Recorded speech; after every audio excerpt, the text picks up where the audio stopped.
The following is not medical advice of any kind. Please consult a medical professional before taking any nutritional supplements. I'm just going to share with you my personal observations and experience. I've been taking nutritional supplements for quite a long time and I like studying them. If you're interested in improving the amount of testosterone in your body, I've got some good and some bad news for you. Testosterone is something that's produced by the body. You can provide your body the raw material, which is DHEA, and your body will decide how much testosterone, being one, it will make. All right, so it will make hormones the way it wants to. You are a combination of your biological parents, hereditary and environmental factors that have determined how much, your age and so forth, your diet. A lot of things will influence how much testosterone are being produced in your body. However, you can provide your body the raw material to produce those hormones, and that is exactly what DHEA does. Now, with that being said, can you encourage or tip the scales a little bit in your favor? Yes. So DHEA is part of my nighttime stack. It does tends to make me relaxed, a little lethargic, but you're creating a load on the body. Ashwagandha is a adaptogenic herb. It is beneficial, and I do take it every night as part of my night stack. And there is some evidence to suggest that it encourages testosterone production. However, anecdotal. However, herbs in general can vary in potency and can vary, also in maybe some toxic metals that might be included in there. If you get ashwagandha for perhaps, another country that might have higher levels of mercury or lead. So always be careful with herbs because they're a little inconsistent and they can have trace amounts of harmful components in them. So Bronson Labs, though, is in my opinion a good outfit. So that's part of my nighttime stack. Let's just put this to the side over here. However, it's very, very important to have a good base layer. OptiMen covers your bases in so many of these nutritional supplements. Again, now, once you've given your body the raw materials to create hormones, right? Now you want to tip the scale in your favor. And one of the ways to do that is boron. So raw materials, okay, we've got a bunch of hormones. How do we encourage more free testosterone? That would be boron, 5 milligrams. This one, fortunately, is 240 capsules at one capsule per serving size. And you are getting a little bit of boron here in OptiMen. However, I believe it's only 2 milligrams. Yeah, it's right there, 2 milligrams. And that's not much, unfortunately. So I like more because I want more free testosterone. And I have tried other stuff. I have tried lion's mane. I didn't care for it. It's my opinion. It made me curious, but not a productive type of curious. I tried Bacopa monnieri. It felt like sand in my brain. I did not like that. I discontinued that. But boron here encourages the release of free testosterone. So when you go take a test, that's usually what they measure. They measure free flowing hormonal levels. And one of the ways you can free up more testosterone is boron, okay?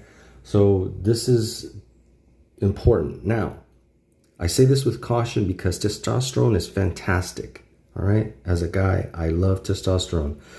But it is, unfortunately, something that needs to be tempered. You temper it with a base layer of good judgment. You temper it with a base layer of good optimism, right? Phosphatidylserine. And you have to have clarity and good judgment. And that's the only way you can balance things out. Now, theocrine is good because it does tend to provide an alternative to coffee. Coffee is a stimulant, right? Coffee is a stimulant.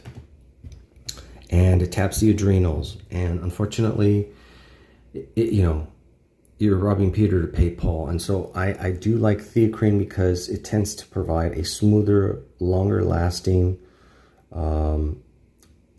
stimulant. And it doesn't provide the jitters, which you might typically get from coffee, but to each his own. With that being said, I think this is a very bare bones setup right here that pretty much anyone could investigate before they make a purchase, right? Do your own homework, do your own research.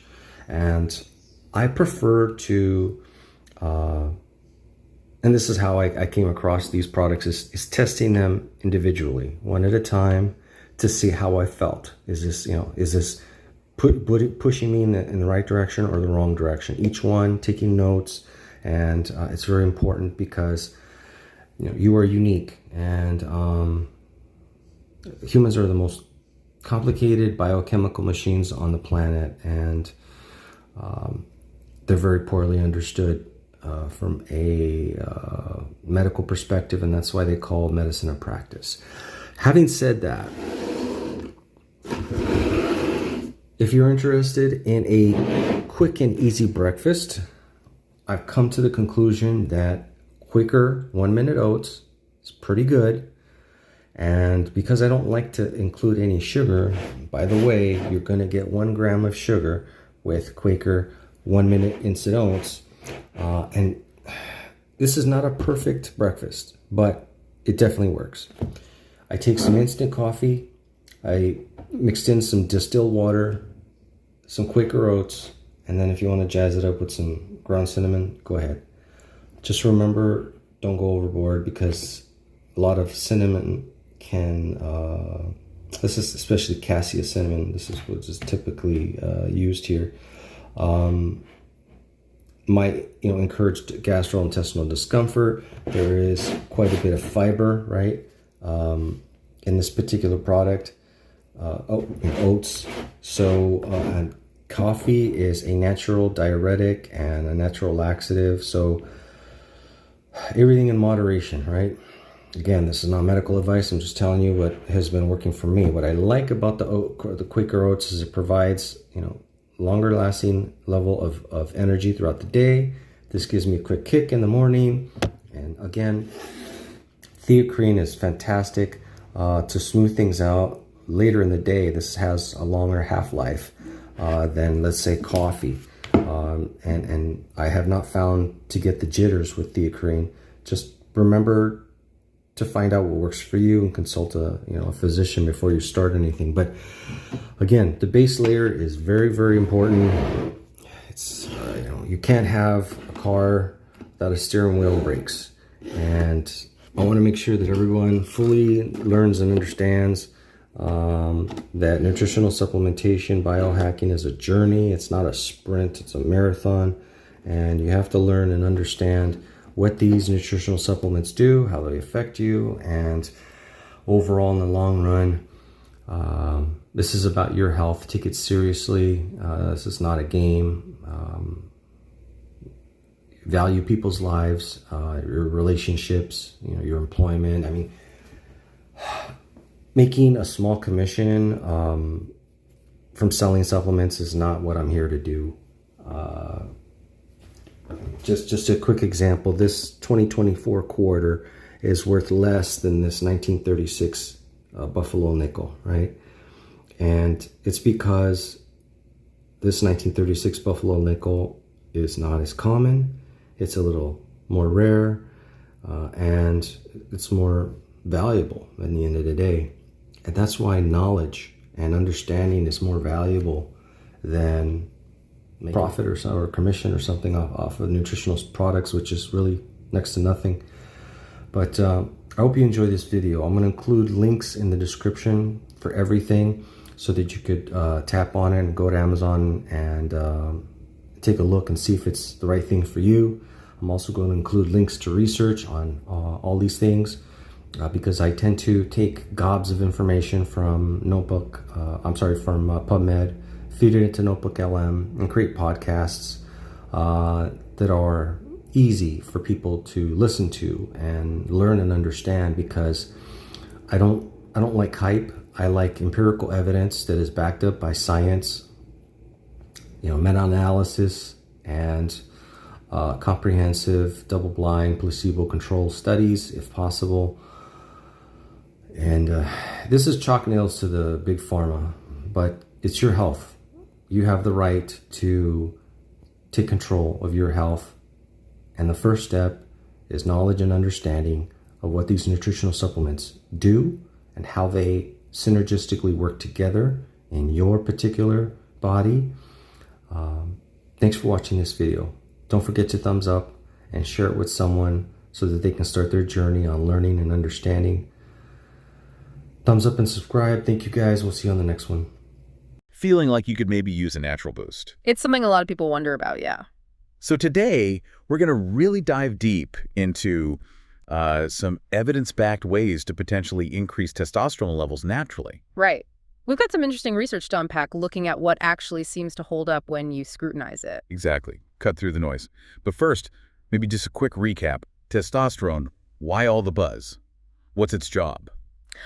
Well, fundamentally, it's a hormone. And hormones, like the Cleveland Clinic describes them, they're basically chemical messengers. Okay. They travel around your body, affecting all sorts of things. Testosterone specifically is really key for sexual function, energy levels. Things people notice, definitely. Yeah, but also muscle mass, bone density, even mood, Yeah. It's pretty important stuff. Sounds like a big portfolio. So for this deep dive, we're zeroing in on 4 specific things people talk about. Ashwagandha, DHEA, boron, and fenugreek. That's the plan. Places where studies have actually looked for a connection to testosterone. And our mission here isn't to drown you in, like, endless study details, right? It's more about pulling out the key insights. Precisely. What does the science actually suggest? What are the nuances? What might it mean? We want to give you the core findings efficiently. Let's do it. Kicking off with ashwagandha. I feel like this one comes up a lot for energy and vitality. It really does. Withania somnifera, that's the scientific name. It's a staple in Ayurvedic medicine, traditionally used for, well, vigor and strength. And modern science is now looking into that. Exactly. Researchers are asking, do these traditional uses translate into measurable effects on hormones? And you found a specific study on this, one focused on aging overweight men. Yes, a randomized, double-blind, placebo-controlled study. Pretty rigorous design. It ran for 16 weeks total with an 8-week treatment period and then a crossover. Right. Published back in 2019. They looked at overweight guys aged 40 to 70 who reported some mild fatigue. Okay, and what did they give them? Half got an ashwagandha extract, specifically shodan beads, delivering 21 milligrams of the active compounds with onolide glycosides per day. The other half got a placebo. Then they switched. Got it. So the million-dollar question, what happened to their testosterone levels? Well, this is where it gets interesting. The group taking ashwagandha showed statistically significant increases compared to placebo. In testosterone? Yes, and also in DHEAS, which is a related hormone, kind of a precursor. Okay, how much of an increase are we talking? The study reported an 18% greater increase in DHEAS for the ashwagandha group. 18%? What? And a 14.7% greater increase in total testosterone. So measurable differences. That does sound potentially meaningful. Did they see effects on anything else, like mood or energy, given the fatigue aspect? That's the interesting part. Despite the hormonal changes, they didn't find significant differences between the groups for cortisol levels, estradiol, or subjective measures like fatigue, vigor, or even sexual well-being. Huh. So the main signal was really on those specific hormones in this study. Primarily DHEAS and testosterone, yes. Did the researchers themselves add any caveats, like limitations or next steps? Oh, absolutely. They were clear that while the findings were encouraging, it's just one study in a specific group. Right. They stressed the need for, more research with larger sample sizes, more diverse groups, to really confirm if these results apply more broadly. It's promising, but not definitive yet. Makes sense. Yeah. And there was another review you mentioned looking at testosterone boosters more generally. How did ashwagandha fare there? Yeah, that was a 2024 review. They looked at various supplements. For Withania somnifera, they landed on possibly effective for healthy men. Possibly effective. Okay. Their conclusion was based on reviewing multiple studies, though they only included 3 specific ones on ashwagandha in their final analysis. So it kind of echoes the single study potential benefit, but we still need more robust evidence overall. Okay, so summing up ashwagandha, some intriguing evidence, particularly in that one study on middle-aged overweight men, suggesting it might nudge key levels up, but definitely needs more research for a solid confirmation across the board. That's a fair assessment. It's certainly an area worth watching. All right, let's switch gears. DHEA, dehydroepiandrosterone. That's a mouthful. It is. DHEA often comes up because it's a hormone our body makes naturally, mainly in the adrenal glands. And its connection to testosterone is? It's a precursor, meaning the body can convert DHEA into other hormones, including testosterone. Ah, so the thinking is more DHEA might mean more raw material for testosterone production. That's the basic idea behind supplementing with it, yeah. Has research actually tested that? Does taking DHEA actually boost testosterone? Yes, there's been quite a bit of research. A meta-analysis from 2020 specifically pulled data from multiple studies on DHEA supplementation and testosterone. And meta-analyses are usually pretty helpful for getting a bigger picture, right? Exactly. They give you a more combined view. And the key finding here was that overall, yes, DHEA supplementation was effective in increasing testosterone levels in men. Okay, so it worked. Generally, yes. But, and this is important, the amount of increase wasn't the same in every study. It seemed to vary depending on the group being studied. So it's not a one-size-fits-all response. It appears not. They also noted more research is needed in specific groups, like pregnant women, but that's less relevant for our focus today. Right. You also flagged a study looking at DHEA and exercise, high-intensity interval training specifically. Correct. That one looked at giving DHEA before HEA sessions. They compared middle-aged men and younger men, both groups being mostly sedentary. What was the setup? Participants got a single 50-milligram dose of DHEA, or a placebo, the night before doing some intense cycling intervals. 5 2-minute bursts. Then they checked hormone levels. And what did they find hormonally, especially regarding testosterone? In the middle-aged guys, taking DHEA boosted their circulating DHEAS, as you might expect. But importantly, it also increased their free testosterone levels above baseline. Free testosterone, not total. Not total significantly, no. But the free testosterone boost was notable. And interestingly, it seemed to prevent the drop in free T that you often see after intense exercise like HAIT. Okay, remind us quickly, why is the free versus total distinction important? Sure, total testosterone is just all of it in your blood, but a lot of it is bound up by proteins like SHBG.